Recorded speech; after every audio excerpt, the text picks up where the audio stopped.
اعوذ باللہ من الشیطان اللعین الرجیم بسم اللہ الرحمن الرحیم۔ السلام علیکم یا علی مدد۔ مومنین و مومنات کی خدمت میں خصوصی طور پر زمانے کے امام جل اللہ تعالی فرجہ شریف کی بارگاہ میں اور امام علی زین العابدین علیہ السلام کی بارگاہ میں آپ کے لال امام محمد باقر امام پنجم کی شہادت کی بے پناہ تعزیت پیش کرتے ہیں۔ ہمارا سلام ہو اس امام کی مظلومیت پر کہ جس کا بچپن زندان شام اور شام کے بازار کھا گئے۔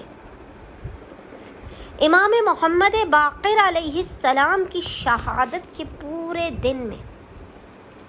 مومنین نے اس عمل و وظیفے کو واجب سمجھ کر کرنا ہے۔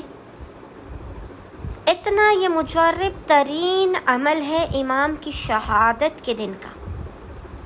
کہ خداوند متعال باقر العلوم امام کے حق کے صدقے میں آپ کے مقام سے ہٹنے سے پہلے آپ کی خالی جھولیوں کو لازماً بھر کے آپ کو بامراد کر دے گا، آپ کی قسمت کے ہر بندر و دروازے کو کھول دے گا، تنگ دستی کا خاتمہ ہوگا، خداوند متعال آپ کو وہ نواز دے گا کہ جو آپ کے بخت و مقدر میں بھی نہیں ہوگا۔ مومنین و مومنات نے کرنا یہ ہے کہ 7 ذی الحج امام پنجم کی شہادت کے پورے دن میں آدھی رات تک جب بھی آپ مومنین و مومنات کو فرصت کے لمحات ملے، آپ نے باوضو ہونا ہے، اور باوضو ہونے کے بعد آپ نے سب سے پہلے 2 رکعت نماز مثل نماز فجر کے پڑھ کے امام محمد باقر علیہ السلام کی بارگاہ میں ہدیہ کرنی ہے۔ 2 رکعت نماز امام کی بارگاہ میں ہدیہ کرنے کے بعد آپ نے مصلی ہی پر بیٹھ کر بنا کسی سے کلام کیے سب سے پہلے 1 درود کی تسبیح پڑھ کے اس کا ہدیہ امام محمد باقر علیہ السلام کی بارگاہ میں پیش کرنا ہے۔ پھر آپ نے 1 مرتبہ حدیث قصہ کو پڑھنا ہے، 3 مرتبہ 3 ٹائمز آپ نے سورہ مزمل کی آپ نے 3 مرتبہ 3 ٹائمز تلاوت کرنا ہے، اور 1 مرتبہ آپ نے حدیث قصہ کی آپ نے 1 مرتبہ تلاوت کرنی ہے،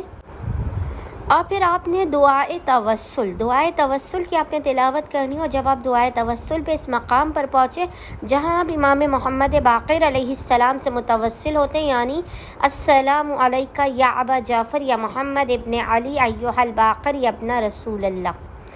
اس مقام پر آ کر یا ابا جعفر یا محمد ابن علی ایھا الباقر یا ابن رسول اللہ، اس مقام کو آپ نے 40 مرتبہ اس طرح سے امام محمد باقر علیہ السلام سے متوسل ہونا، یعنی 40 مرتبہ 40 ٹائمز آپ نے اس طرح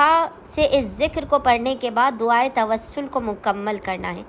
پھر دعائے توسل مکمل ہو جانے کے بعد آپ نے پیشانی کو سجدے گاہ پہ رکھ کے خداوند متعال کو امام محمد باقر علیہ السلام کی مظلومیت کا واسطہ دے کر